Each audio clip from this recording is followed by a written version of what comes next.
Good morning, ladies and gentlemen. I'm Second Lieutenant Laura Kindley, your Master of Ceremonies for today's event.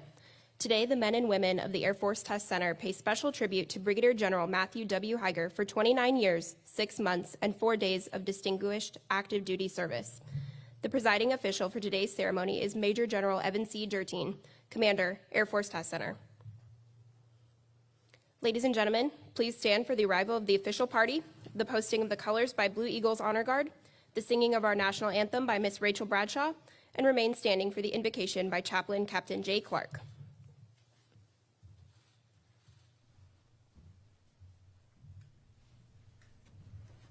Post the colors. Stand by. Colors. And march. Forward. March. Forward. March.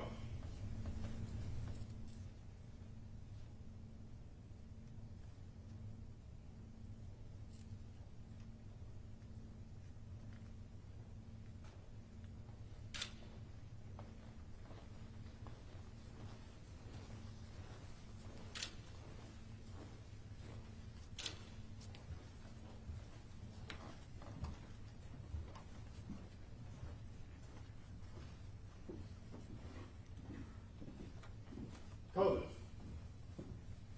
Hold. Present. Arms.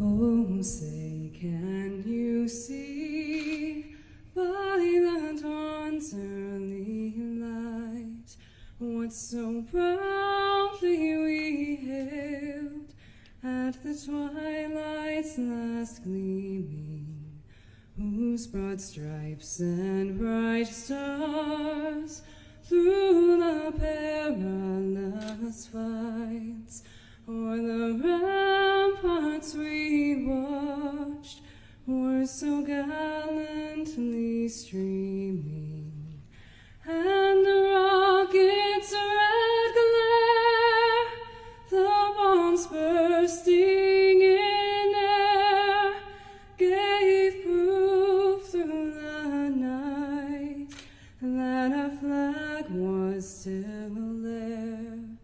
Oh, say does that star-spangled banner yet wave o'er the land of the free and the home of the brave? Forward. Arms.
Colors. Colors turn. March.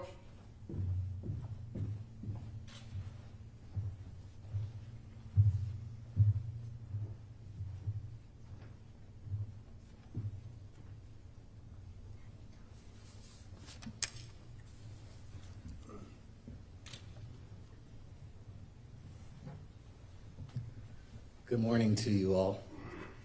So I was offered the opportunity to say a few words before my invocation, and that is genuinely a dangerous thing, to give a pastor a few words, because we'll take a few words and turn them into testaments.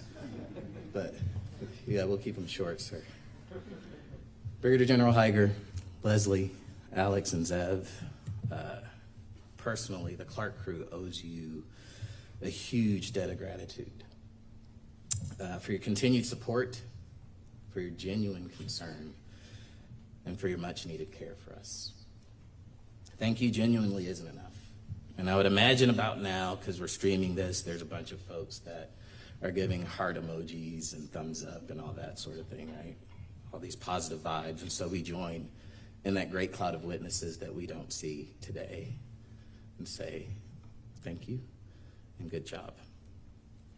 For all of you here, Brigadier General Higer once informed me that I was the first chaplain that he served with that shared the same faith tradition.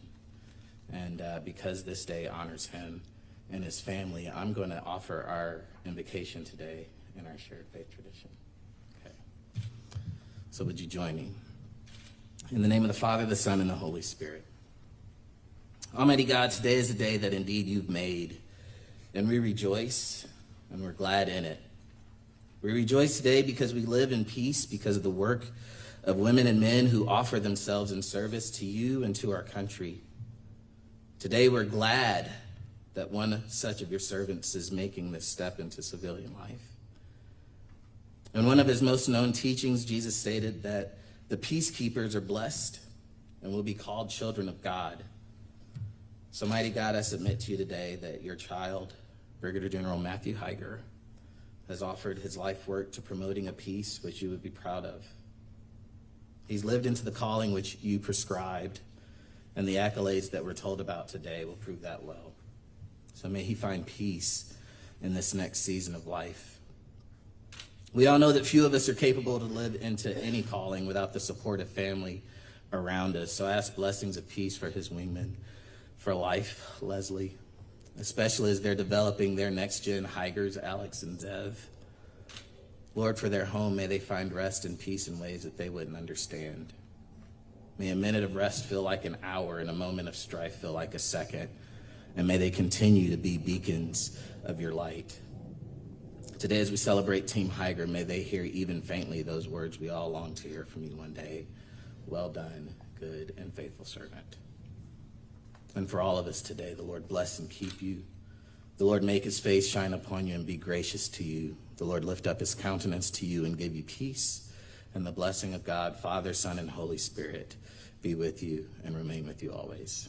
Amen.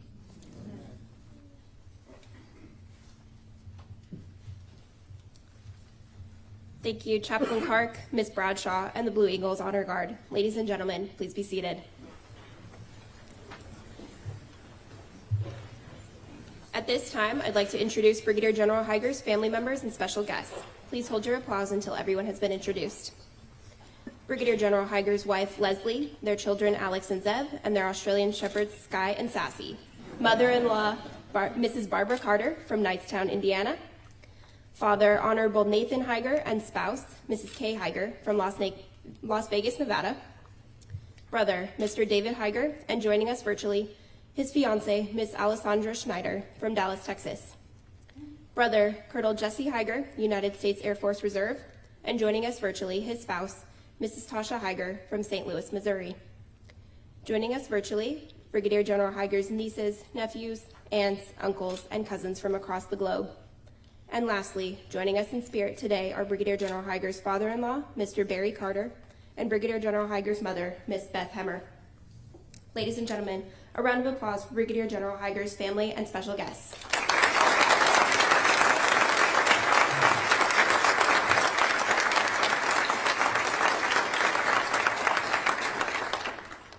We also welcome our presiding official's wife, Mrs. Erica Durteen.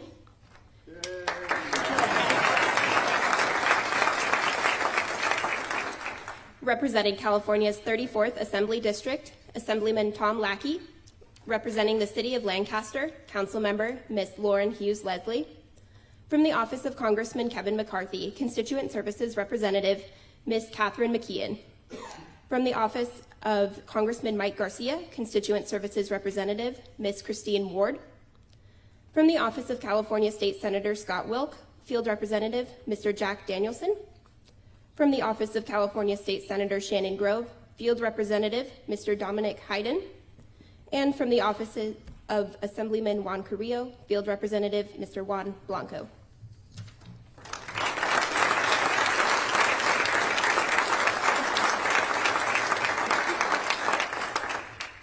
From the Air Force Test Center, Dr. Eileen Bjorkman, Executive Director, Colonel Grant Mizell, Deputy Commander, and his wife, Mrs. Evelyn Mizell, Colonel James Doyle, Mobilization Assistant to the Air Force Test Center Commander, and Chief Master Sergeant Timothy Weezer, Command Chief Master Sergeant.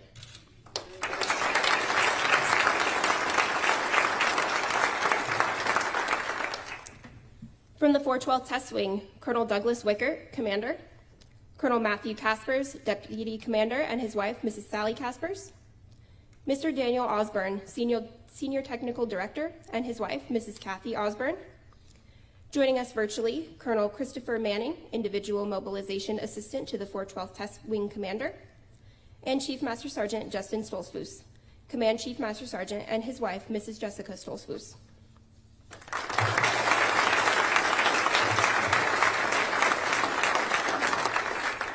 Additionally, we welcome our other distinguished guests in attendance today.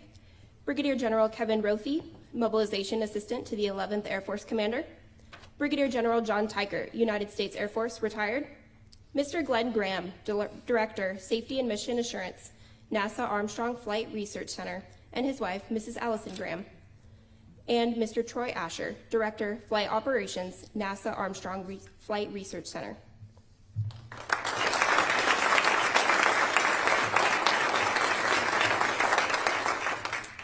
For these next 5 groups, please wave or cheer when your group is called. We welcome our community leaders from Edwards Air Force Base Honorary Commanders,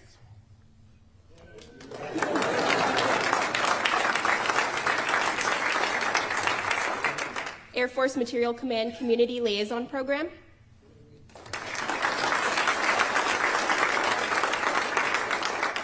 Edwards Air Force Base Civilian Military Support Group,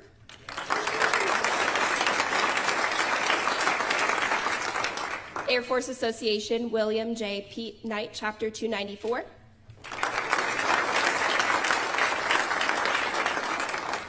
And the Flight Test Historical Foundation.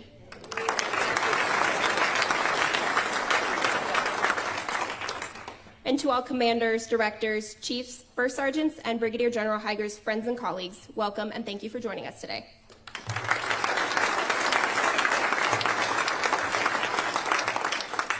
Ladies and gentlemen, it is my pleasure to introduce our presiding official, Major General Evan C. Durteen.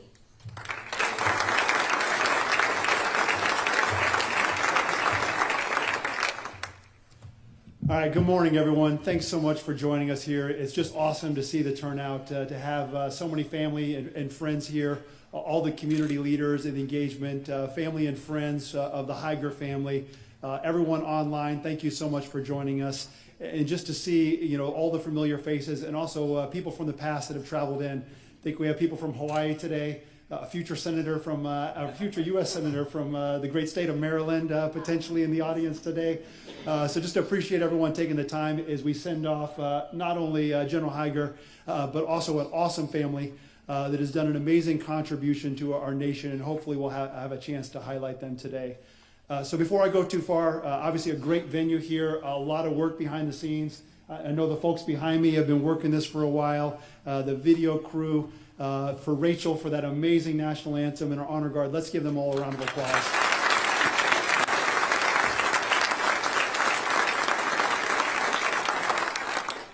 So a lot to cover today, so I'll hop right into it. But today we get the chance to really highlight an amazing career. And I'll cover basically nearly 30 years of service, over 14 assignments, 3,000 hours in different aircraft across our Air Force, and we'll talk about the impact.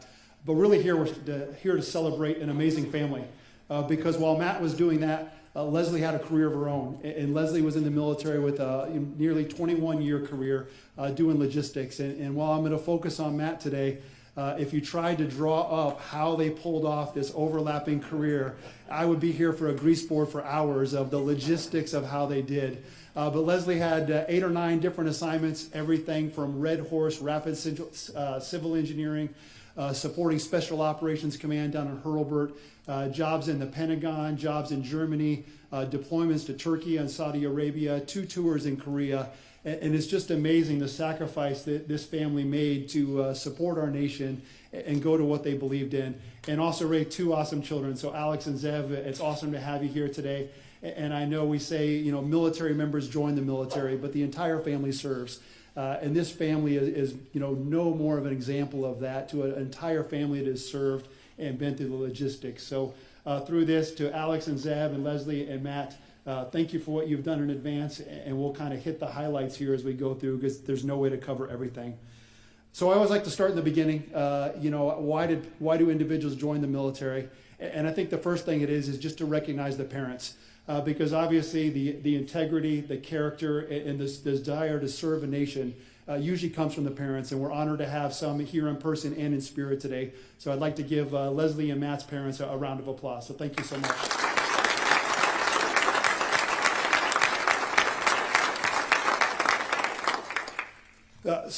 Starts for Matt. It grew up in Boise, Idaho, went to the University of Southern California, so he was a Trojan, and I don't think the Air Force was on his mind when he started college. His goal was to be an engineer, and after his freshman year, he realized school's expensive, the hiring market's kind of tough, and I need to start looking for ideas of what I want to do when I grow up. And luckily there was a ROTC detachment on campus, and he's like, they'll pay for school and I have a guaranteed job and I get to go off and do cool things. And so he pursued his engineering degree in aerospace engineering, was also working on a minor in economics, which will come back and I'll tell you the 2 brains that he has, working on a degree in economics. But he decided to do ROTC to pay for school, but had kind of a life-altering event there as one of the colonels, who was an old crusty Vietnam pilot, F-4 pilot, started talking to him about, hey, you should really think about being an aviator. You should think about being a pilot in the Air Force, and here's what you get to do. And luckily it worked. So Matt graduated, ended up commissioning in the Air Force, and went off to pilot training. And that was kind of the divine intervention that set him on the career that he's on. So an aerospace engineer, went off to Euro-NATO joint jet pilot training down in Texas, where we have a chance to partner with our NATO allies. And then went to F-16 training at Luke Air Force Base. Did great at Luke Air Force Base, and he gets his first operational assignment over to Osan Air Force Base in Korea. I would say he had 2 great accomplishments when he was in Korea. One, he was the Wingman of the Year, which as a young aviator, that's exactly what you want to be known as, is the wingman that's there to do that. So he earned Wingman of the Year honors, and he met Leslie. Those are his 2 greatest accomplishments. Now, I will tell you, it wasn't exactly an instant hit at first. So the story goes that they were at the club together, didn't know each other, and crud is a game for those that are online. Crud is a game we play on a pool table. You don't play with cues, you play with your hands, and you roll the balls and you go through. And it's a fairly physical game. And you pick 5 or 6 people on a team, and if you don't get picked, you just roll into the next round. So they picked the first 2 teams of 5 or 6, and they go at it. And Matt and Leslie were not on those teams. So Matt tried to break the ice with Leslie, and he said, so I guess we're cheerleaders this round. And Leslie looked at him and said, I'm not a cheerleader, and walked away. True story. And now Leslie may differ from that, but if you know Leslie, you know that story is 100% true. So I'm not sure who to give the credit to. Somehow Matt eventually talked her into escorting him on a trip to go back and see some college friends. Or somehow he was able to break the ice a second time. But they ended up starting their relationship, and how you guys pulled this off through all your different moves. Because pretty quickly after they started their relationship, Matt was off to Eielson, Alaska, another very remote place, and Leslie was off to Nellis Air Force Base in Nevada. And how they kept that going, because every time they got close to each other, the Air Force had different plans and they had different career goals that went on their way. But Matt went up to Eielson, F-16 pilot there, quickly upgraded to instructor pilot. And the technical side of his 2 brains that I'll talk about, the engineering side, he really became an expertise in night vision goggles and all the different technical systems that we had on the F-16s, all the new and emerging systems that people were just trying to learn back at that time. Matt made himself an expert and made himself dispensable as an instructor. Ended up being top 5% of his peers up there, won multiple awards, and he was picked to go to Luke Air Force Base to be an instructor pilot at Luke, where we teach all the F-16 pilots. If you go to Luke Air Force Base, for those that were there in the 90s or the early 2000s, it is like the 5th largest Air Force in the world. It's like 9 squadrons of F-16s, and it's an absolutely amazing environment, but it's also an extremely competitive environment, meaning we put all our talent there that's teaching all the future F-16 pilots. But quickly, Matt rose to the top 15% of 115 different instructors that were there for the CGOs. Made a huge impact there with his technical expertise, kind of the engineering brain there of all the impact he was making, a night vision goggle instructor, all the different weapon systems, the new targeting systems, and he applied to test pilot school. I think your curiosity as being an aerospace engineer of wanting to do something different, and he was accepted to test pilot school to come here. So he came to test pilot school, did awesome at test pilot school. I think we might have a couple classmates in the audience here. And his project was about flight controls and how flight controls would actually deflect based on the equations of motion. And once again, the engineering side of his brain dominating his life. And the reason I mentioned the two sides of his brain, one, the engineering piece that a lot of us in this room have, and that's where we focus. But Matt's got a whole alter ego. Like I said, he minored with a minor in economics. He also teaches finance classes to airmen in his spare time, which I have no idea how he finds spare time. If you ever bring up a question about retirement planning or financial decisions, it's like a totally different person. And he's got his master's as an MBA, not as an engineering degree. So every time he enters these jobs, it's amazing to see the different skill set he uses. But test pilot school, graduates from there and goes down to his first assignment at Eglin Air Force Base. And goes down their weapons. I think he was able to overlap with you, Leslie, because you were down at Hurlburt at the time. So they actually were able to find 2 places that were pretty close to each other. But there, Matt had the opportunity to do weapons testing. Eglin is primarily, we do all our weapons testing. We do some software development. But his skills as an aviator were quickly recognized. In his first year, he was the number 3 of 61 air crew. And pretty quickly, by his second year there, he was in the top 3 of the 31 majors that were there in that test wing, which is extremely competitive. And that really set him up is for future things. So right about that point, as you get through kind of 2 or 3 flying assignments, it's time for the Air Force to get you off to developmental education. And you can do that in correspondence, or sometimes they'll send you off to residence. For Matt, they decided to send him to the Naval Postgraduate School, which to me is one of the most beautiful locations for those that have been up to Monterey up north. That's an awesome opportunity. But his degree was in business administration. So totally different. Usually we try to send our testers off to DARPA fellowships or MIT or things like that. I'm not sure how you worked it with a business administration degree, but no surprise, he crushed it. He was a distinguished graduate out of the program, and he wrote a paper on F-35 engine logistics. Now, I'm kind of wondering if Leslie wrote that paper for you. Because she has her experience in logistics. So I'm kind of seeing the master of the dynamic duo. You never saw them in the same place at the same time, but secretly, Matt won, Secretary of the Air Force level awards for his paper on logistics and the 2 engines for the F-35. But Leslie, now that he's officially going to be retired, you can admit, was that you?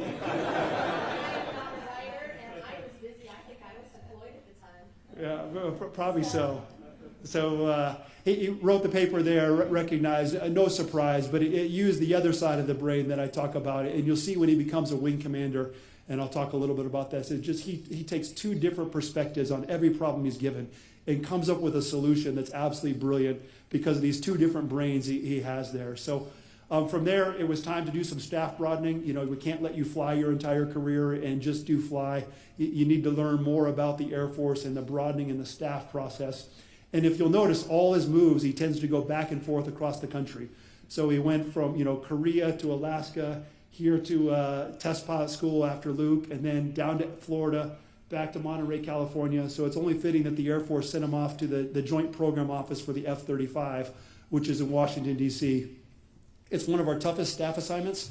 It is just a rough assignment because all 3 services are there, the Air Force, the Navy, and the Marine Corps, as far as flying F-35s. And we also have 9 partner nations that are flying, or at the time, I think it was 9 partner nations.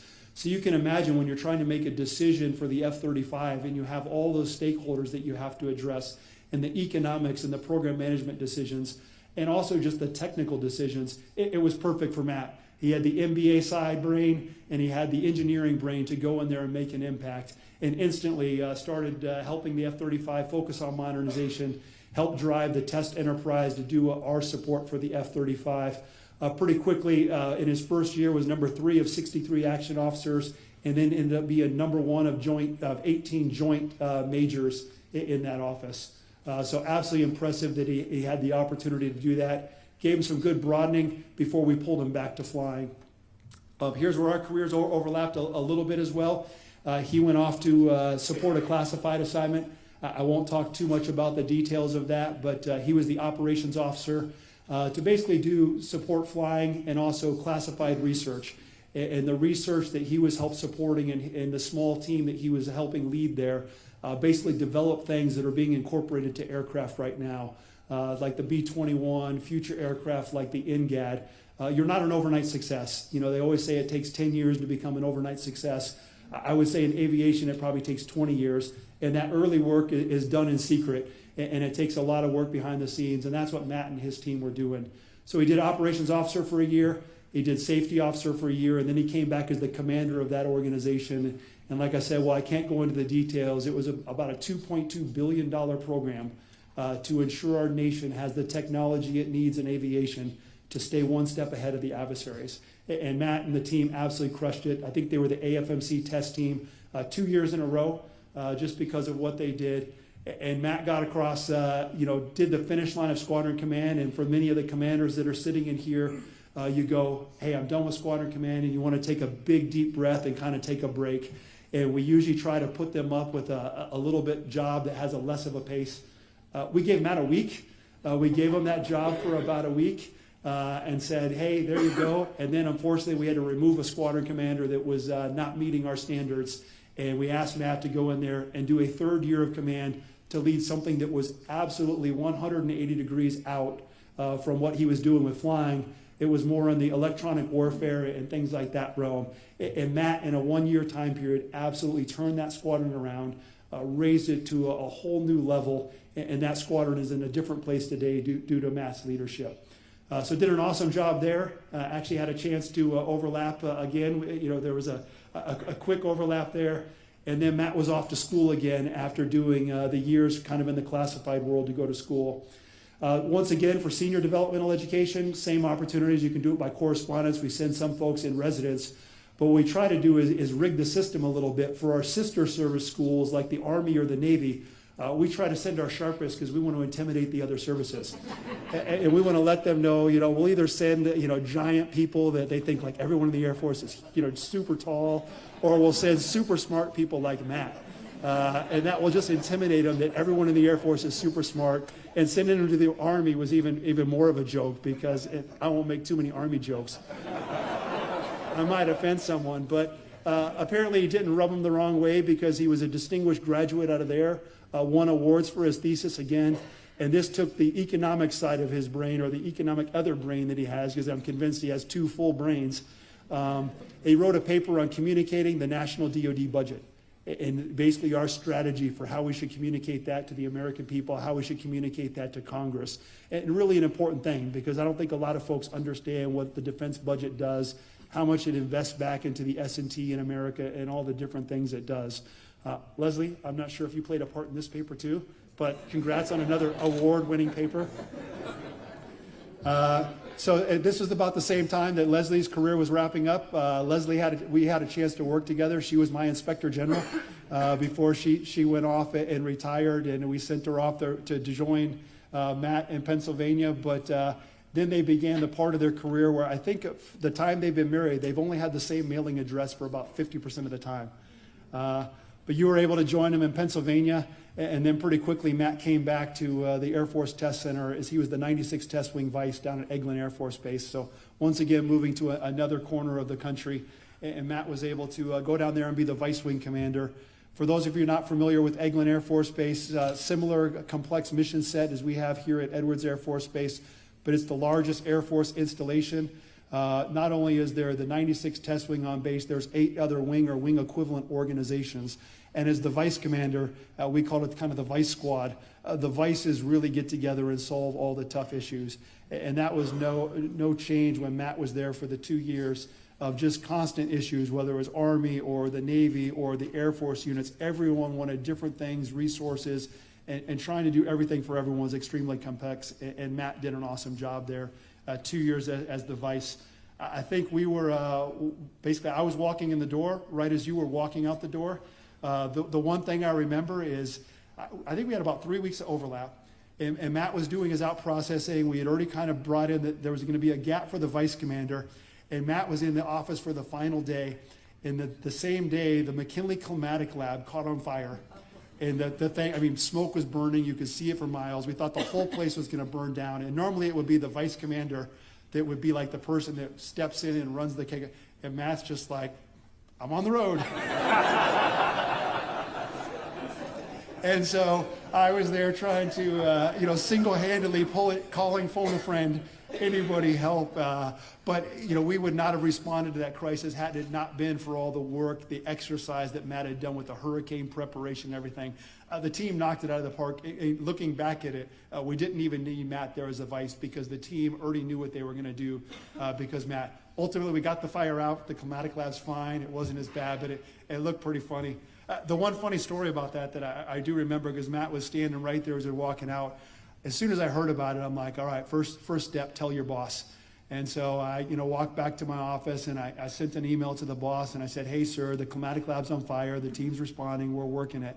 And he wrote back and he said, you're 5 minutes too late. My wife already saw it on Twitter. Which was my first orientation. An airman had taken it, put it on Twitter, and it had already spread among the spouses network, and I realized it is going to be almost impossible to keep up with the technology and the leadership jobs. But Matt left. Of course, we had to find a job for him on the other side of the country, and so the best job for him was to be the TPS Commandant. So to come here and be the Test Pilot School Commandant, I know we have other Commandants sitting in the audience back there. An absolute perfect job for Matt to come out and lead the Test Pilot School team and what they were doing and set them up for future success. Did a great job there. Basically focused them on the research, rebuilding relationships, and really postured TPS to kind of get after the new modern challenges that we're getting after.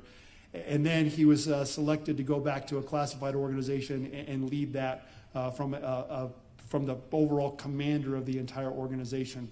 So once again, I can't really talk about the specifics, but the scope of that job is amazing. Not only are you operating Air Force, you're operating across all the services, all the agencies, and he's doing operations across multiple different locations. So it's not just, hey, I'm here at this site doing this job.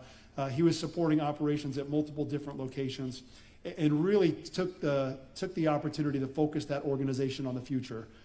So I would say they've been doing things kind of the same way for years, and we're pretty happy with doing it. And Matt really saw, hey, the future is changing. China's becoming a threat. Russia's becoming less of a threat. We really need to shift how we do business. And Matt was really on the leading edge of getting that. And subsequent commanders have really been able to benefit from Matt starting to steer the boat in the right direction. And now I think things are going great. For those 3 jobs, for the 96 Test Wing Vice, the Test Pilot School Commandant, and also for being the commander of the classified organization, number 1 of 30, number 1 of 35, and number 1 of 63 colonels in all those jobs. And that set him up for promotion to 07, 1-star. He was selected for 1-star before coming to this job.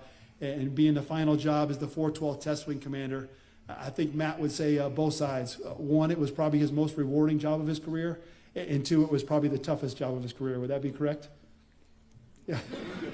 So a lot to cover here, and I'm not going to go into all the details for everything that they did here while they were there, because a medal is going to cover that we'll present him here in a moment, and I think a lot of the details are there.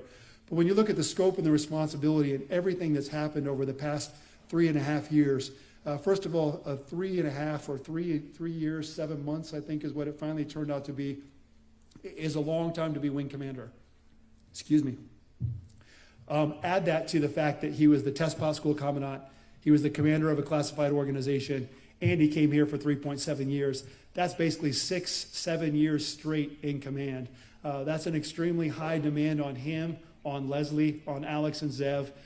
So I know today marks a sense of accomplishment, but also a sense of relief as you retire and go on to other things. But when you look at the scope of Edwards, just 8,000 folks within the test wing, but you're supporting a community that's much larger than that. Nearly 19,000 people here at Edwards Air Force Base, Plant 42, all the different mission partners that are here in the audience from NASA and the other folks that operate here. But you also look at the context of the time frame, the social unrest that happened, all of the different issues that came out that we needed to address, the COVID. I think Matt was the only wing commander that was in place from the beginning of COVID and also finished it when we declared the national emergency over. And I will tell you, the test center and AFMC were on the leading edge of figuring out how to get back to work. How do we execute our mission not by telework? How do we get people safely back in the control room? It was absolutely amazing to see the ideas that came out of Edwards Air Force Base and the other test center bases that were now benchmarked around the Air Force. And Matt and the leadership team here at Edwards plays a large part in that. And I know we stole ideas at other places for how to decontaminate control rooms, how to make sure the test pilot school syllabus ran. So tons of things here at Edwards Air Force Base. But he was also focused on the people. Everything from making sure the school, a huge renovation project at the schools, trying to advocate for housing, trying to engage with the community to make sure we have the community support. And I think you really made a huge and lasting impact for here. So I know our apartment complex that we've been trying to get on base for years is getting in the final stages, and we're hoping that's going to be built here. But he also banded together basically a group of folks that are remote and isolated organizations.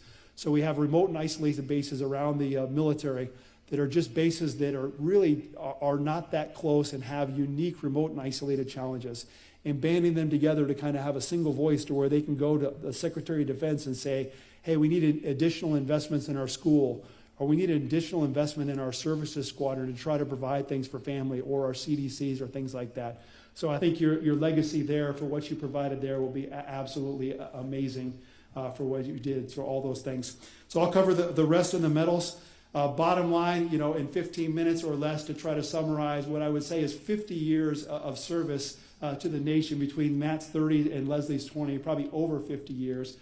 We just want to take this opportunity to thank your family and thank you for everything you've done for America. And Zeb and Alex, that includes you as well. So let's give them a round of applause.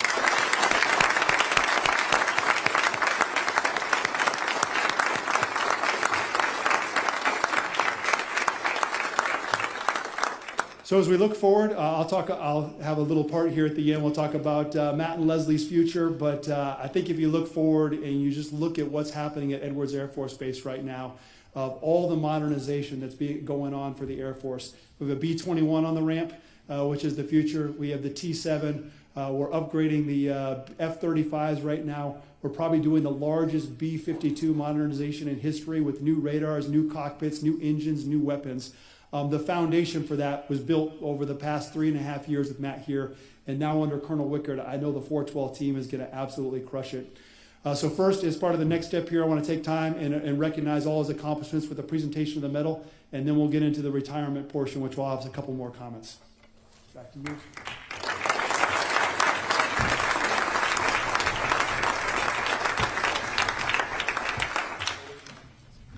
Thank you, Major General Durteen. Ladies and gentlemen, please stand. Almost the order.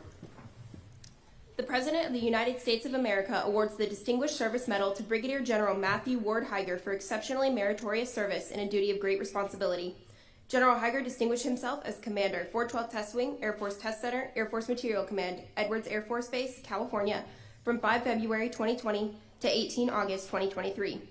During this period, General Higer's flawless and fearless leadership of 9,900 teammates was instrumental in the successful test and evaluation of operational imperative capabilities, such as B-21, next-generation air dominance, and air-launched hypersonic weapons, while also nurturing a culture within which 32,400 sorties, totaling 55,400 hours, were executed without any Class A or Class B mishaps. Additionally, General Higer's outstanding judgment and steadfast integrity secured the lives and livelihoods of 26,000 people at the center of the aerospace testing universe. He revived a stalled, first-of-kind privatized apartment project set to boost on-base residence inventory by 45%. General Higer's visionary public engagement will resonate years into the future. Following a 13-year hiatus and the nation's only air show in 2020, which was viewed by millions, the 2022 Edwards Air Force Base Open House hosted 120,000 visitors over 3 days, including 23,000 children at the Air Force's largest ever Science, Technology, Engineering, and Math Expo. He chaired a collaborative caucus of command teams from all 7 Air Force and Space Force installations in California with professional licensure portability of military spouses among its achievements. Finally, General Higer's selfless service is specifically noteworthy given the unprecedented societal, environmental, and personal obstacles he surmounted during the longest wing command tenure in Air Force Material Command's history. These singularly distinctive accomplishments of General Higer culminate a distinguished career in the service of his country and reflect the highest credit upon himself and the United States Air Force.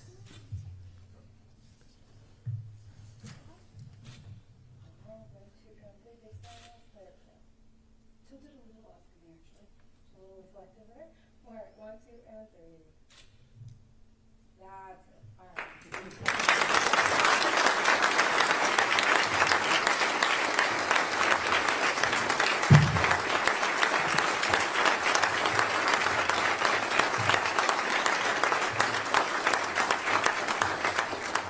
All right, and real quick, we're gonna mix it up and do something slightly different here. So Leslie, I need you to come up to the stage as well here. Yes, you have to still listen. You're retired, so you have to. You want her in the middle or right there? I think we're good. All right. Ladies and gentlemen, please remain standing. Face forward. What was the order?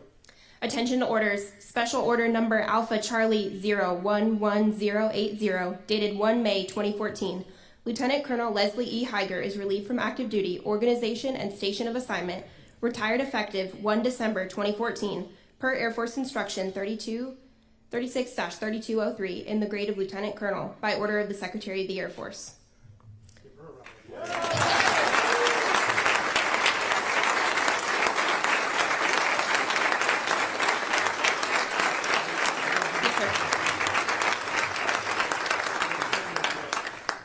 Attention to orders. Special order number Alpha Charlie Golf 000034, dated 14 February 2023. Brigadier General Matthew W. Higer is relieved from active duty, Air Force Test Center, Edwards Air Force Base, California, retired effective 1 January 2024, per Air Force Instruction 36-3203 in the grade of Brigadier General, by order of Secretary of the Air Force.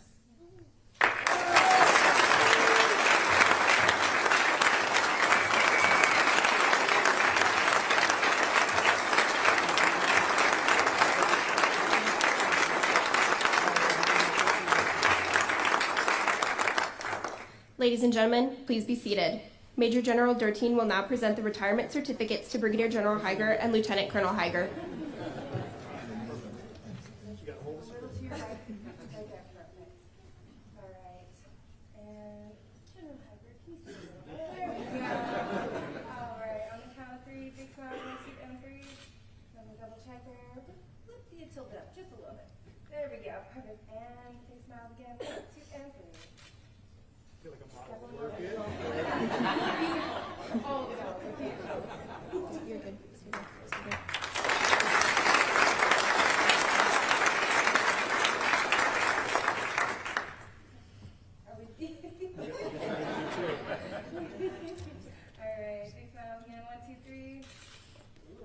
Took it up a little bit more just for extra caution. 1, 2, and 3. There we go. Never hurts. There we go.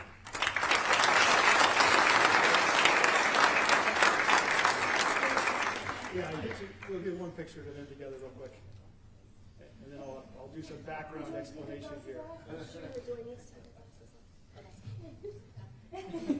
little bit to your guys' a little more and center you guys up right there. Perfect. Okay. And big smiles again, you guys. 1, 2, and 3. And that's nice. All right. Looks good. You guys can easy. You got to stay up here. So we're not done. All right. So like I mentioned, Leslie retired. Her final job was working with me as we were doing some classified activities. Leslie's plan was to join Matt out in Pennsylvania while he was going to school and do her retirement. But unfortunately, some family things and things happened in her life, and she was never able to do a retirement. So Matt thought this would be great, and I thought it'd be a great idea today.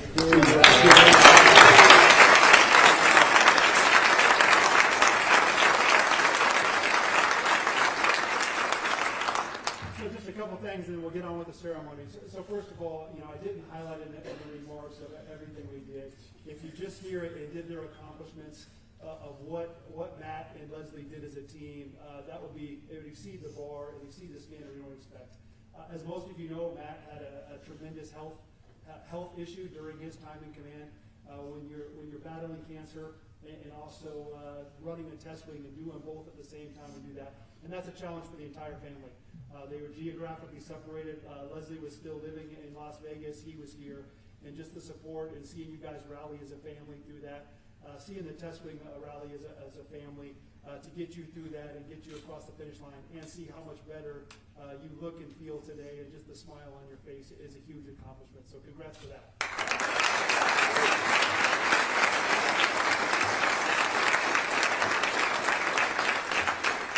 So I said I'd talk about the future, and these will kind of be my final comments. So I wonder what the future's like, and I asked Matt, so what does the future look like?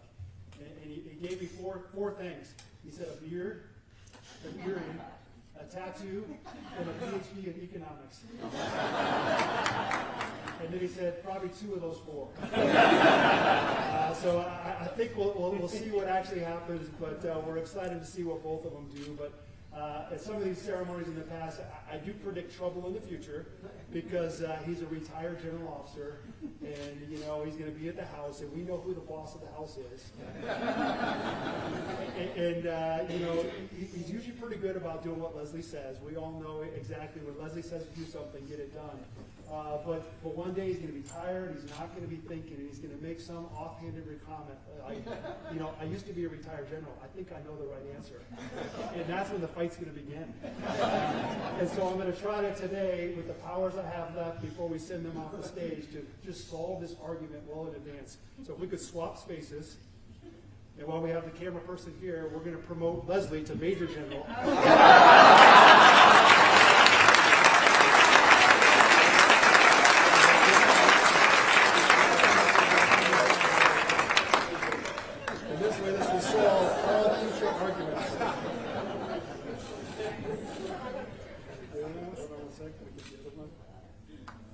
And now we're going to have to redo the retirement as a Major General.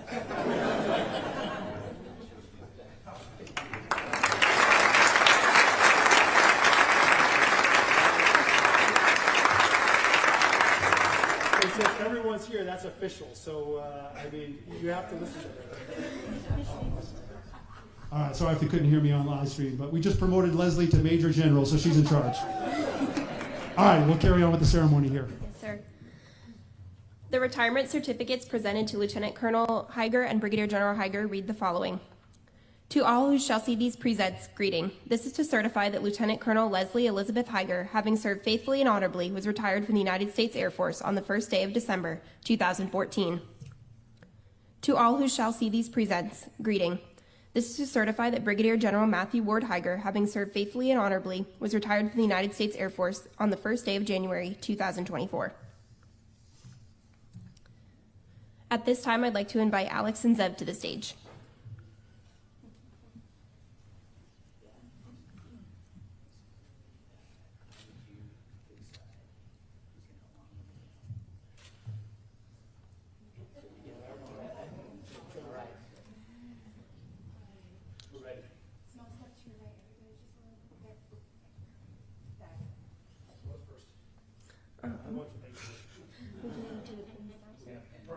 Pins first? I'll do these back and we'll do the pins first.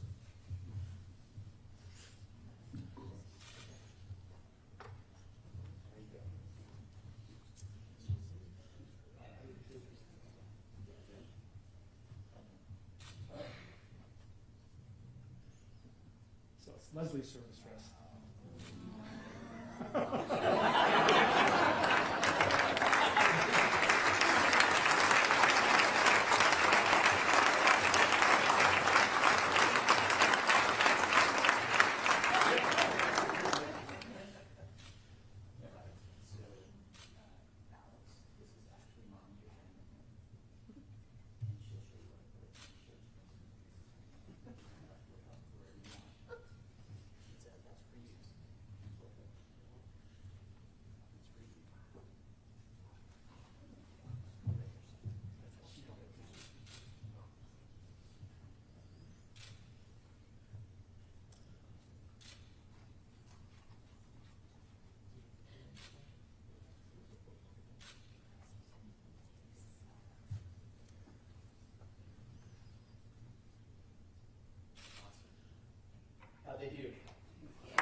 highly appropriate that a spouse pin something on their retiring spouse's uniform.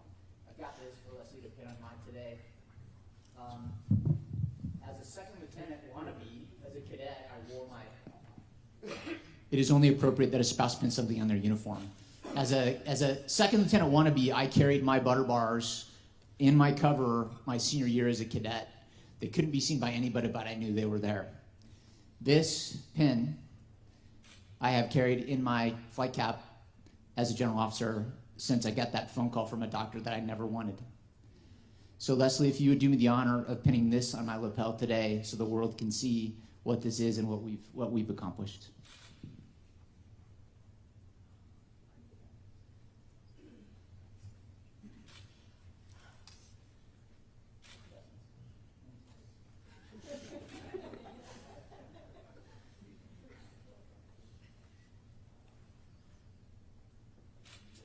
All right.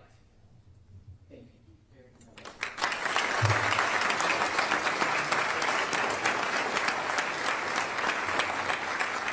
Sir, I think it's back to you for a couple race finisher medallions. We would now like to take a moment to recognize the next gen Higers for their dedication and sacrifice.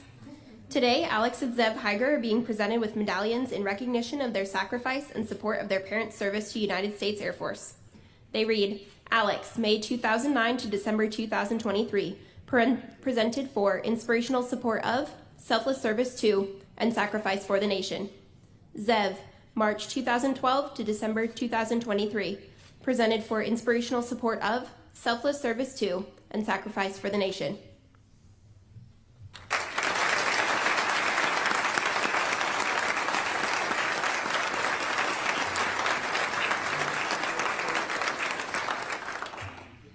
Thank you, Major General Durtine. Alex and Zev also have special gifts they would like to give to Nana and Grandma.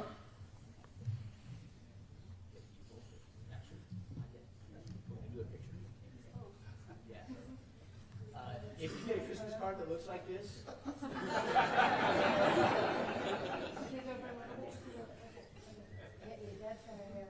All right, everybody, big smiles. 1, 2, and 3. And I get one more here. Wide shot. 1, 2, 3, and then close up here for y'all. Big smiles. All right, 1, 2, and 3. All right, nobody's blinking. That's great. now it's you.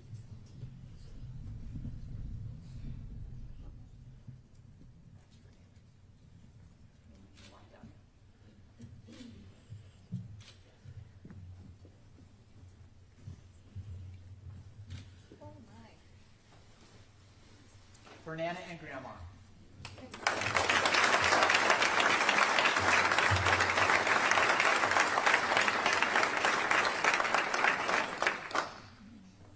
Sorry, having a hard time hearing this online, and that's okay. It is really hard to shop for teenagers. Tammy's going, I approve of the bags, right? Yeah.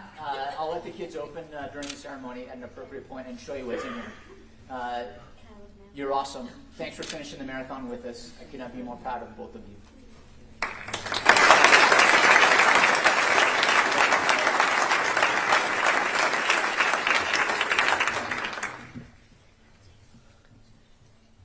Ladies and gentlemen, the Edwards Air Force Base Blue Eagles Honor Guard will now conduct a flag folding ceremony.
For nearly 250 years, the American flag has been a symbol of our nation's unity, as well as a source of pride and inspiration for millions of citizens.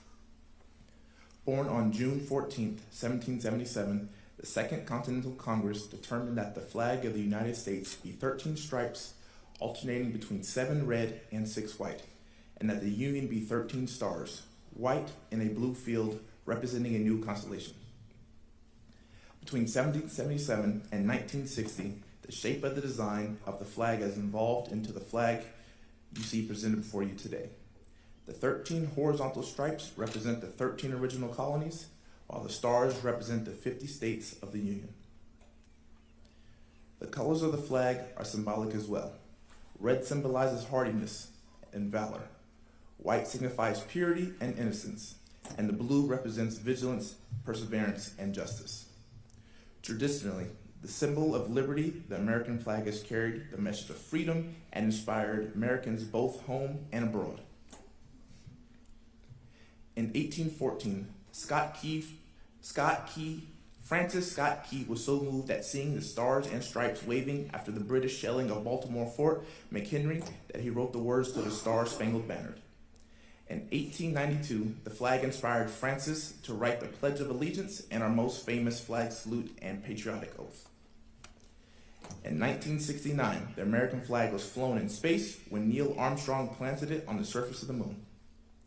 Today, our flag flies in constellations of the Air Force and Space Force satellites that circle our globe and on the fin flash of our aircraft in harm's way in every corner of the world. Indeed, it flies in the heart of every American who serves our great nation. The sun never sets on the United States Air Force, nor on the flag that we proudly cherish. Since 1776, no generation of Americans have been spared the responsibility of defending freedom.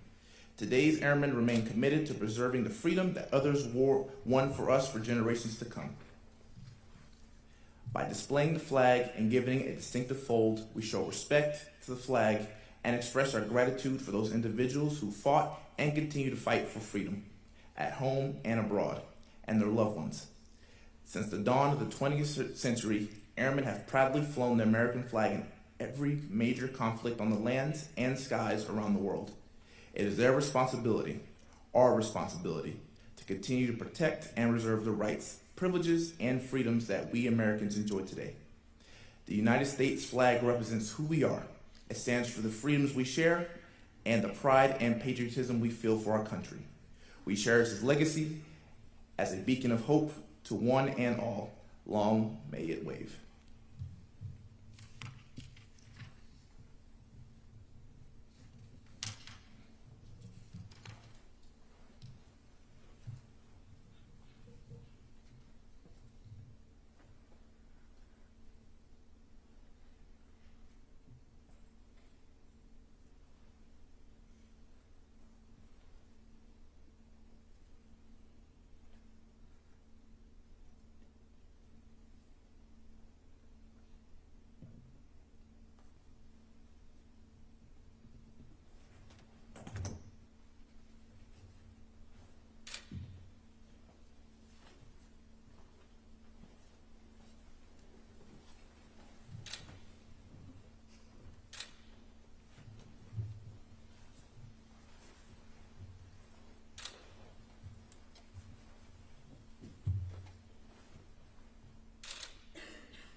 At this time, we invite Mrs. Higer back to the stage.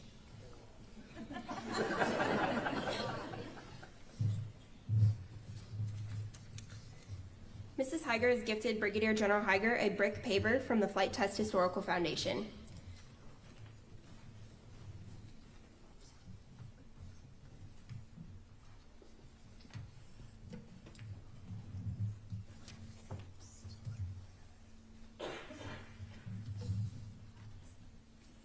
Joseph. Okay, so we have a brick for you to,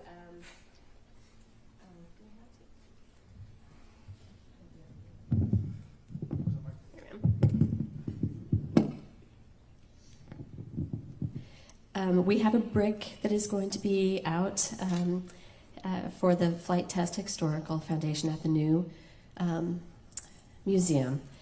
But that really just signifies your, I don't know if it's an induction or how you do this, but I'll read the certificate that comes with it. It says, the Flight Test Historical Foundation. This is to certify that Matt Higer is a lifetime friend of the Flight Test Museum in good standing, entitled to all the benefits of a supporter of the Flight Test Historical Foundation for his generous gift of $5,000. So we made a gift in your name, and you have a brick to prove it. And so,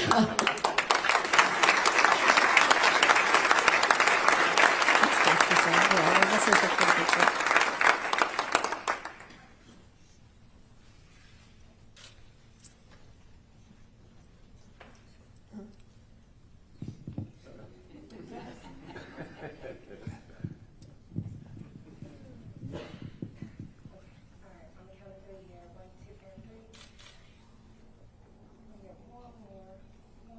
Big smiles, everybody. 1, 2, and 3. There you go. That's it. Love it.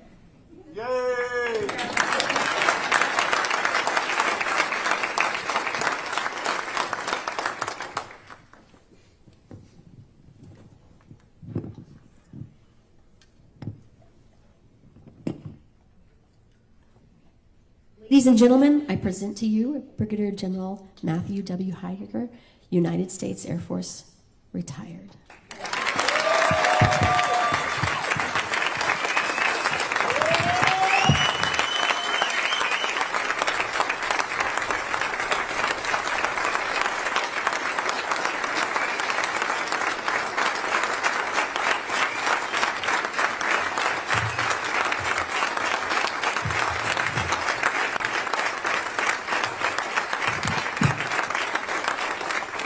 Means a lot.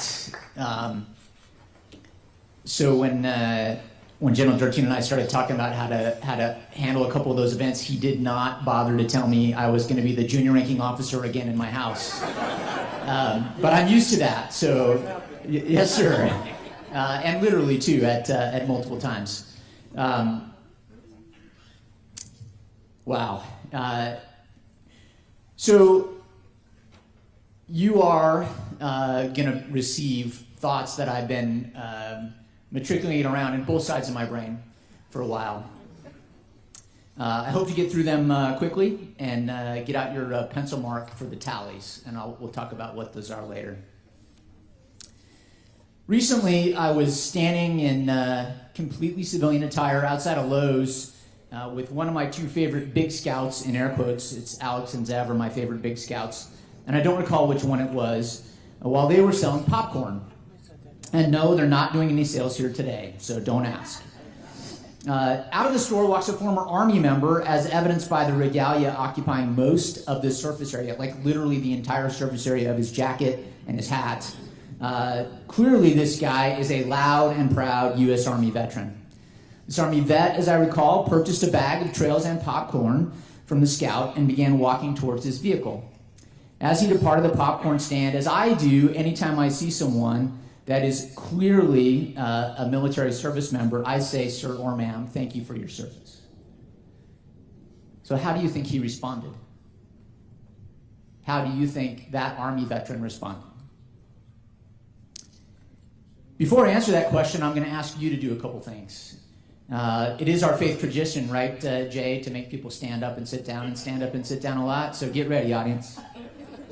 But it's not the whole audience. So if you are a veteran, or veteran, getting the E in there, please stand. And I don't mean if you're on active duty, but if you have worn our nation's uniform, stand, please.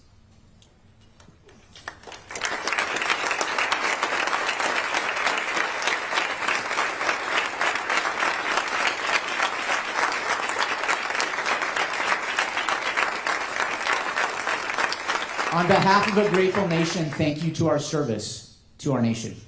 Now you may sit. When we thank a veteran for their service, we're thanking them for the past, a worthy past, but still historical. You, not me yet, but you, veterans of the armed forces, are a small and elite group of Americans. You need to be loud and proud like that popcorn purchasing Army vet outside Lowe's. You do. But why? Because according to the data that the economic side of my brain pulled from the U.S. Census Bureau earlier this week, there are an estimated 335.8 million people living in our nation. And according to the Veterans Administration model that I looked at Wednesday, yes, an economics model, there are an estimated 18.2 million veterans among us. So there's an engineer in the crowd that's already done the math, but for the rest of us mere mortals, that turns out to be a scant 5.4% of the folks living in this country that have ever worn her nation's uniform. Think about that. Right now, 1 in 20 of us have ever worn this uniform or one like it from a sister service, and that number is declining rapidly. Referencing the same Veterans Administration model and assuming the population of the nation remains static, the percentage of military veterans, all services, all ranks, all components, will decline to 4.8% when Zev graduates from high school in 2030. And it will continue its decline to 3.5% when Les and I celebrate our 50th wedding anniversary in 2051. Stated another way, we are trending towards a nation and a society where fewer than 1 in 30 of us have ever worn a military uniform. And to make it more extreme, those who choose to serve are overwhelmingly clustered in families and communities. So we're going to do a survey right now. You don't have to stand for this one. Raise your hand if you have, and think about it, and count them along the way. If you have a sibling, a parent, or a child that has ever worn a military uniform, raise your hand. Keep it up if that number is 2, 3, 4, 5 or more. Yeah. By contrast to that, between 1940 and 1945, fully 40 to 45% of all American men under the age of 45 spent time on active duty. And I can imagine that nearly every family in America was a Blue Star family at some point during World War II. Some of you may have known these stats before this morning, but I challenge us, all of us, especially those with a distinct military connection, to contemplate deeply on a future America where a large swath of the nation rarely, if ever, cross paths with a veteran of the armed forces. That's not the America of the second half of the 20th century. Not even close. So what can we do, all of us, beyond the scope? What we can do is beyond the scope of our time here, but it is certainly worthy of our attention, and it is absolutely worthy of our action. Now, many of you know that I adore the Blue Eagles Honor Guard. Let's give them one more round of applause.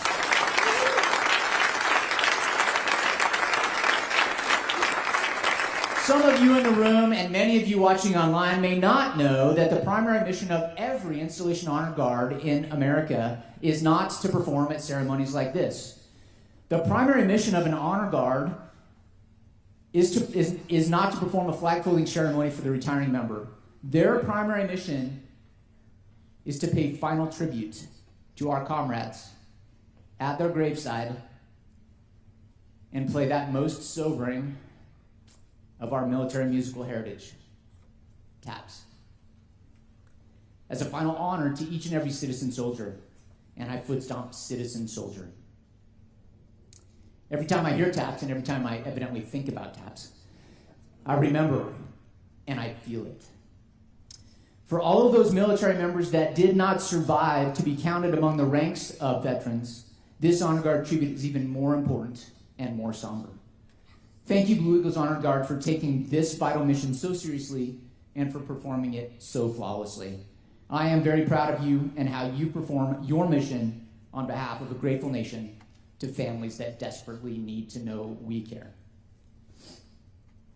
And for those of you that have been so blessed not to know the loss of an active duty member in the line of duty, I commend to you, during a quiet moment, Norah Jones's rendition of American Anthem. American Anthem, Norah Jones, YouTube. That anthem pays tributes to those that stood and fell on the front lines of World War II. Be prepared to be moved.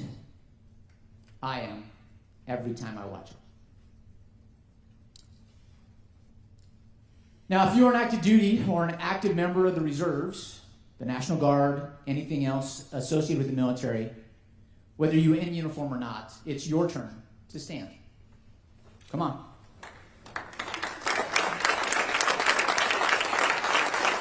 Thank you, sir. I appreciate that.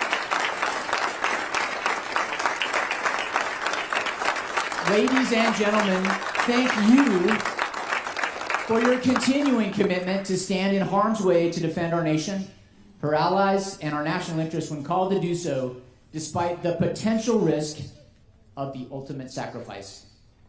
It is my fondest wish that each of you be so fortunate to make your transition to veteran as whole as possible and as healthy as possible, and at the time of your choosing. Please thank your families for their very real sacrifice as well. I pray that your family will never need to fly a Gold Star flag. Thank you for your continuing forward-looking service to our nation. Thank you. So why do I highlight that difference? I highlight that difference because retirement ceremonies like this today are a demarcation line from the continuing service of those in uniform to the historical service of veterans, and the transition from one form of service for an individual, or in this case, two of us. And like all of you, still present tense, serving, I'm proud to have been among your ranks, those that are willing to lay down their lives in defense of freedom. But like all the veterans gathered here, I'm grateful that I was not tasked to pay that ultimate sacrifice, as so many of our sisters and brothers in arms have been asked the last 30 years. And like you, my list of fallen comrades, lost wingmen, is a tough list to read. It is not empty, and it is long. I once attended a retirement ceremony where the honoree decided to dedicate his entire remarks to those that he had served with that had fallen more than one a year. I found those remarks very moving. And I ask now that you remember all those that you call comrade that fell on active duty.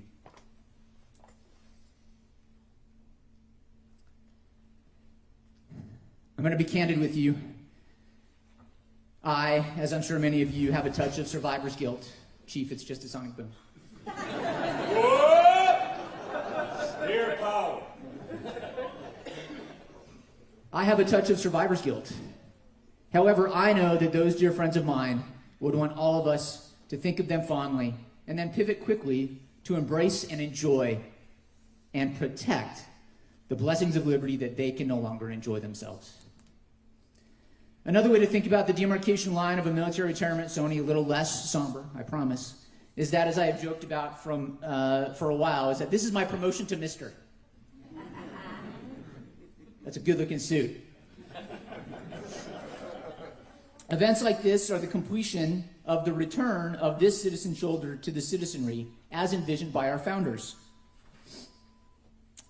The return to a citizen that recaptures all the rights that all of us have suspended or restricted while on active duty in the profession of arms.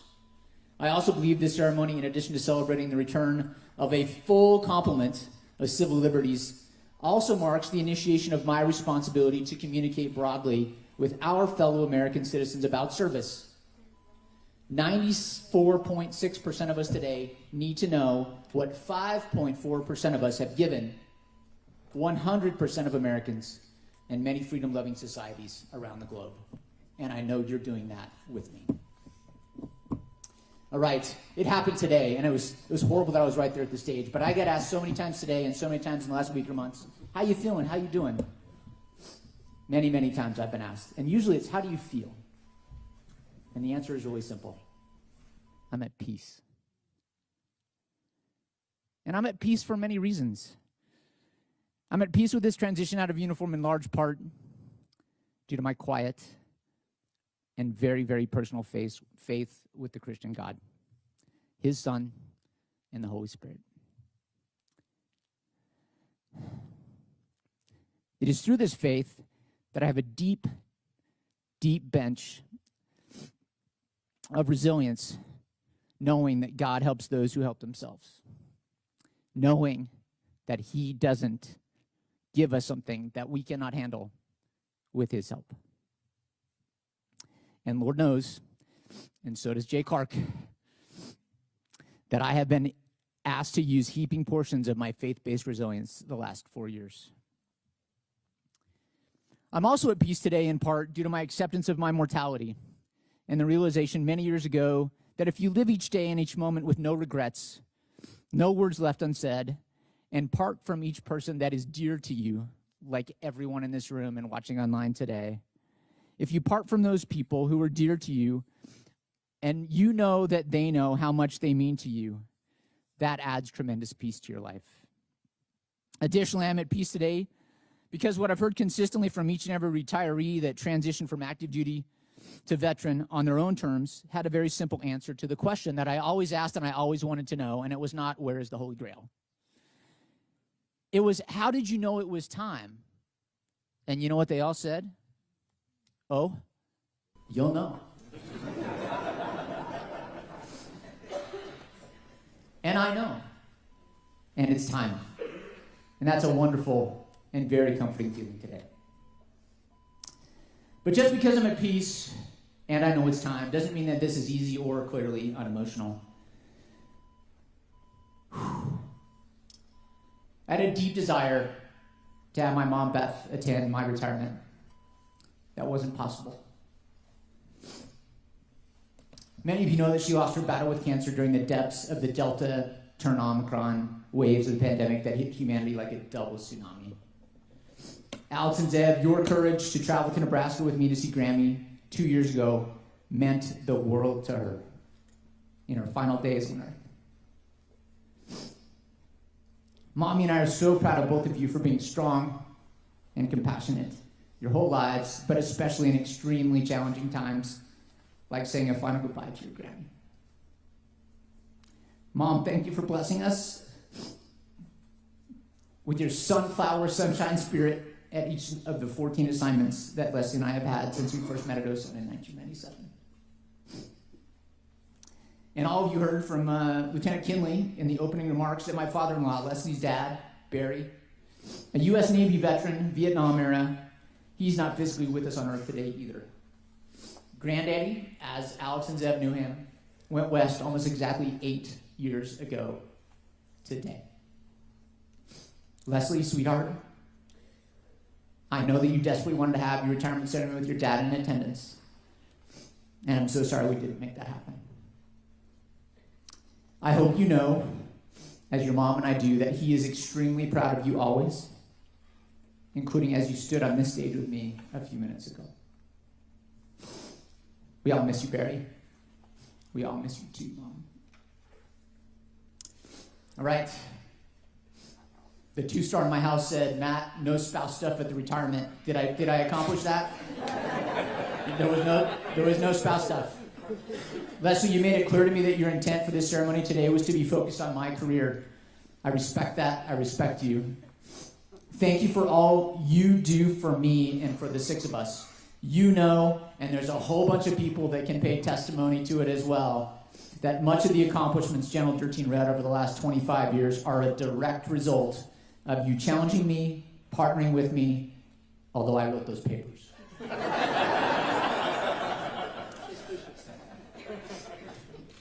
Keeping the zipper-suited sun god hubris at bay, think about it, and providing a fully candid perspective that was of the utmost importance to me, especially in all these roles I've had the last 8 years. I'm so happy to be your marriage teammate, because life is a team sport. I know we have much ground to cover the next few months as we recover from a multi-year geo-separation and trend back to much more balanced life and lifestyle. I'm excited about our future, and I'm excited about the future with you. All 5 of you, even if that's something as simple as daily walks with Sky and Sassy. I love you, sweet. All right, Alex and Dev, it was a trick. They're not actually Legos. But they do have plenty of Legos, trust me. Time for you to rip out something blue in that bag, stand up and show the crowd, please. Come on. I'm still your dad.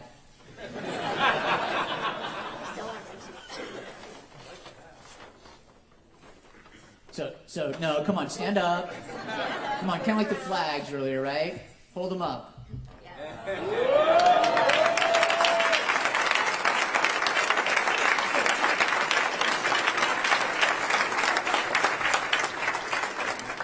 So how you two doing? Give me a grade, Zev. How you doing? 7. Alex, how you doing? 8. 7 and 8. I'll take that, right? How's mommy doing, Alex? 5. Alex, you ready to start training for your first half marathon with me? Awesome. Zev, you ready me to join you on the golf course with Grandpa? Or is that gonna knock your dynamic out? You ready? Ready to go golfing with me and Grandpa? Sure. I'd rather if you come camping. I'd rather go camping. All right, we'll take our golf clubs camping, my friend. I love you both so very, very much. I know you didn't have much of a choice, but I do deeply appreciate that you're here today. All right. Barbara, Kay, Dad, it's here. Yay. It happened. I'm actually retiring. I don't have the words nor the time today to thank all of you properly for everything you've done the last 53 years and counting to help these two 1970 babies through life. You are exceptional role models of selflessness, especially to your family, friends, and neighbors. It's fantastic to have all 3 of you here to share in these moments with us today. Thank you.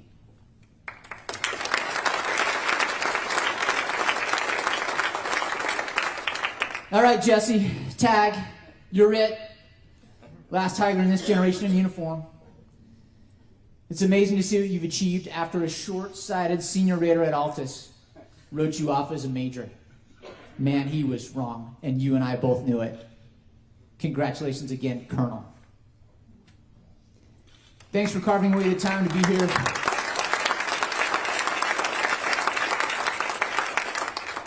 Thanks again for carving away the time to be here today, Jess.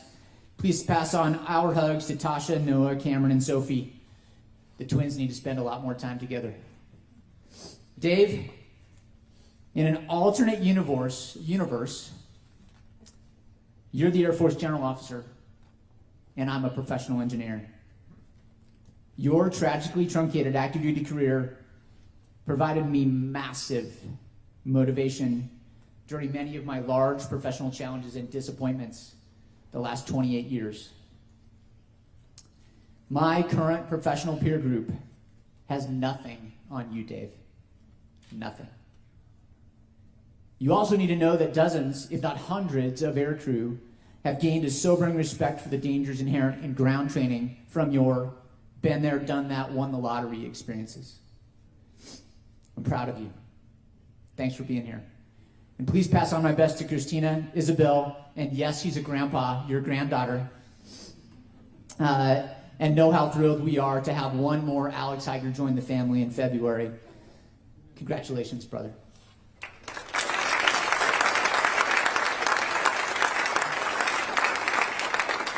Major General 13, thanks for being my safe date for the ceremony today. I think it's worked out exceptionally well. And please pass on my continuing gratitude to General Richardson for supporting the extra overrun I got after handing off to Beaker in August. I am in a much better place today because of his support and your help along the way. And that is also due no small part to General Brown and General Alvin supporting that request, which was highly unusual but deeply appreciated. Please pass that on. And again, thank you. There's a whole bunch of DVs attending. We don't have time, and I'm not going to take it. But I see friendly faces. I see great faces here today. And thank you for being here. For those of you that are joining us virtually, thank you as well. It means the world to me that you've given your time to be here with us today. Leslie and I are so very much looking forward to catching up with each of you, literally all of you, shortly after this ceremony, if you're here in the Looking Glass, or the next time we see you, and I got to say this now, IRL. But I am going to call out two groups of amazing leaders specifically that had massive and timely positive impact on the last decade of my career. First, the senior officer that gave me the opportunity to lead and learn and grow and to actually be a commander. Thank you, Woody, Super, Trash, Shafe, Pie, and Major General 13. Next year I'll get to use your call sign. The challenges and rewards from 5 commands plus being an installation vice have been indescribable. I hope I made each of you proud of your investment in me to be the senior leader that you expected me to be. Next, it's time for me to scream, and I'm not going to scream it, but imagine me screaming, "You are awesome," at the top of my lungs to all the senior enlisted leader wingmen I've had in this last uber challenging decade. I am eternally grateful for the mentorship, and that's a real word from a senior enlisted leader to their commander, and wingmanship of Emily Shepard, Thor Maute, BS, and his initials are actually BS Krieger, Dave Flossie, Courtney Freeman, Ian Eishen, Dan Thompson, thanks for travel in chief, D. Ward Swanigan, double thanks for travel in chief, Swistak, and Stoltz. The Air Force blessed me with the perfect 10 senior NCOs. Your professionalism, your candor, and your friendship to this day is one of my largest blessings. Thank you. Now,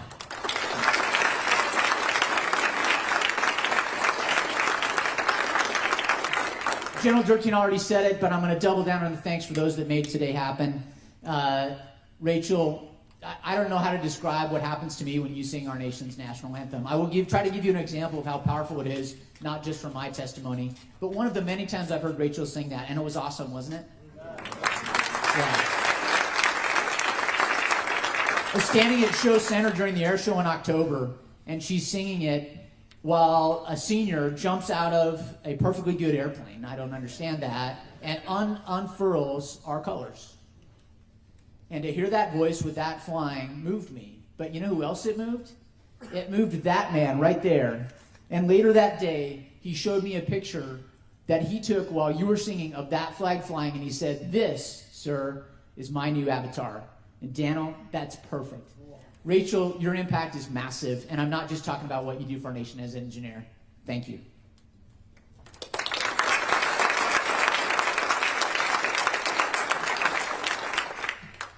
Nicole, you rock.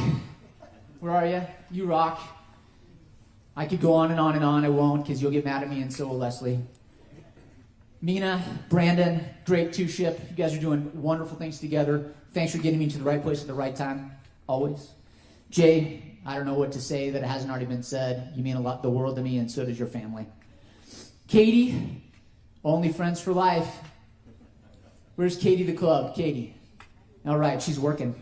Sergeant Whitney and Lieutenant Kinley, plus the Honor Guard, PA, including Media Fusion and PCI, MNFRC. Nice beard, by the way, Bob. Yeah, you're making that look really appealing in my 4. And all our escorts. If you are here in the room, and I know they're standing outside, the defenders are, but if you were here and had a part of the ceremony, please stand up and be recognized, please. Nicole's standing up. Media Fusion.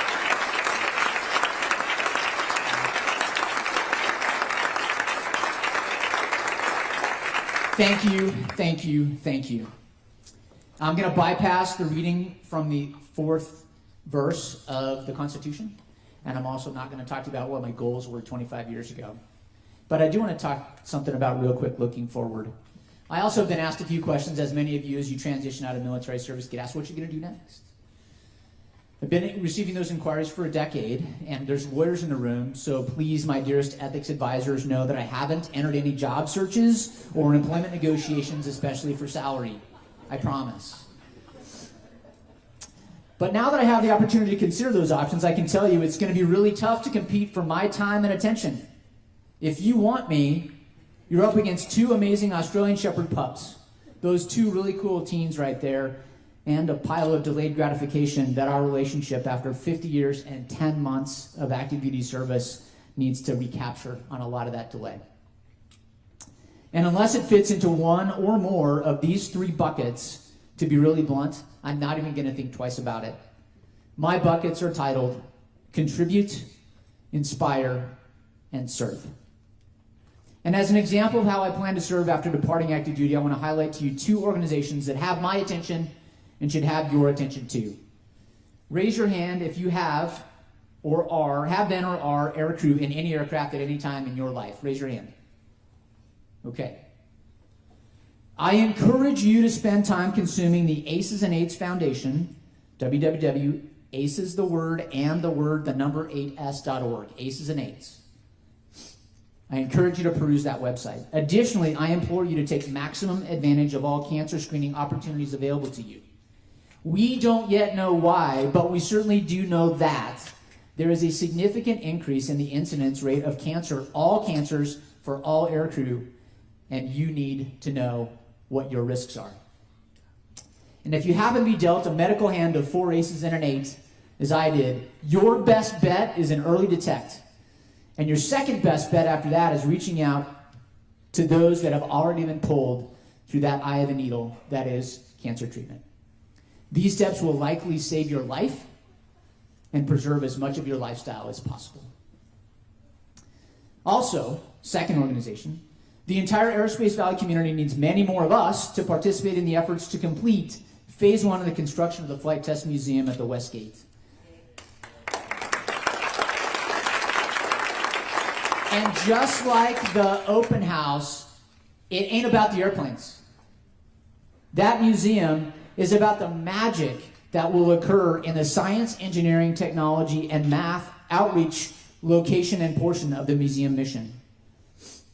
Inspiring kids of all ages to consider STEM is a core mission that must be amplified by an order of magnitude once the museum is open and in its initial operating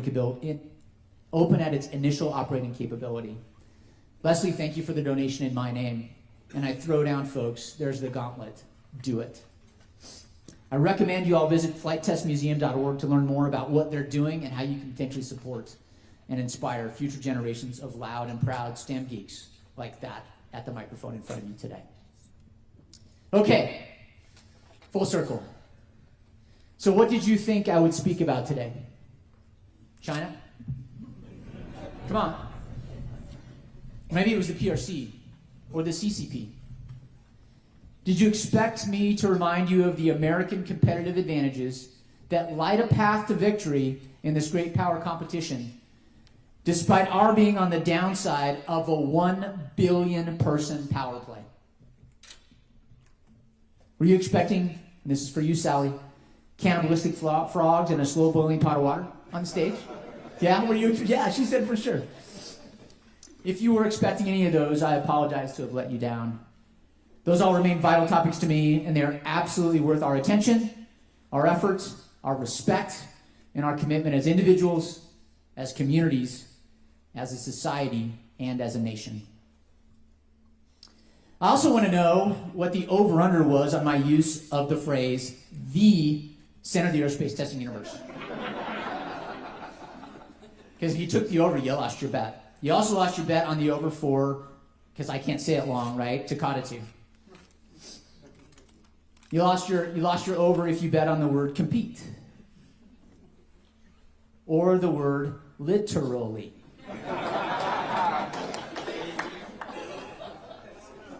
I found the E, Mike. I found the E. Those are all also topics that remain vital long after I depart the podium this morning, but I'm not going to burn the rest of the minutes on it. I've been proud to serve in this uniform for more than 30 years, and I've been happy to be here, wherever the Air Force has decided here is on that day, even when it hasn't been joyful or easy. But happy to be here, proud to serve is not my message to you today. I want to leave you with an even more simple and a more powerful thought. So think back to the story I told at the beginning of my remarks about a loud and proud veteran, 100% true story, at Lowe's who had just purchased a very expensive, as I call it, donation with a side of popcorn popcorn from one of these scouts seated right here. Do you remember my question? My question was, how did that loud and proud U.S. Army veteran outside Lowe's a few weeks respond after I said to him, "Sir, thank you for your service"? He stopped about 10 feet from me. Then he deliberately turned to face me. He's an Army vet. I'm like, He paused, stood just shy of attention, and said, genuinely, "Sir, it was my honor." And now I say to you, in a manner that could not be more deeply rooted in my core being, nor stated more sincerely, in front of God and country, as my last words in public from active duty. It was my honor.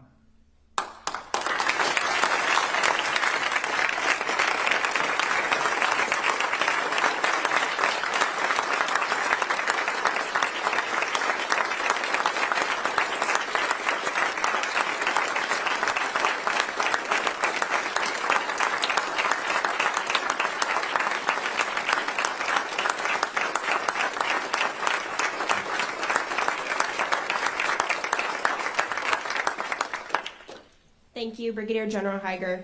Ladies and gentlemen, please stand for the singing of the Air Force song and the departure of the official party.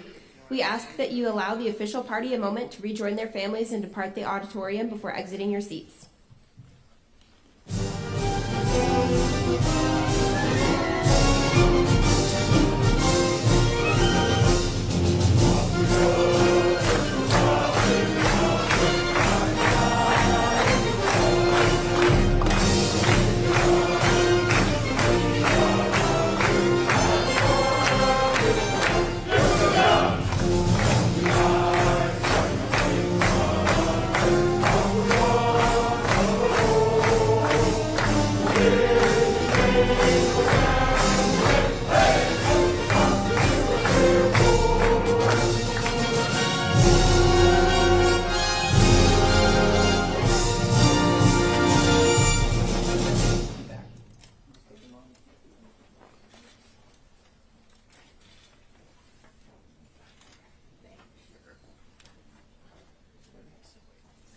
Ladies and gentlemen, this concludes today's ceremony. On behalf of Brigadier General and Mrs. Higer, thank you for attending. Please take a moment to congratulate Brigadier General Higer and Mrs. Higer at the reception immediately following the ceremony in the looking glass room. If you're unfamiliar with the location of the room, please ask an escort and they will assist you. On behalf of Brigadier General Higer and Mrs. Higer, please enjoy the refreshments and they will join you shortly. Thank you for being here.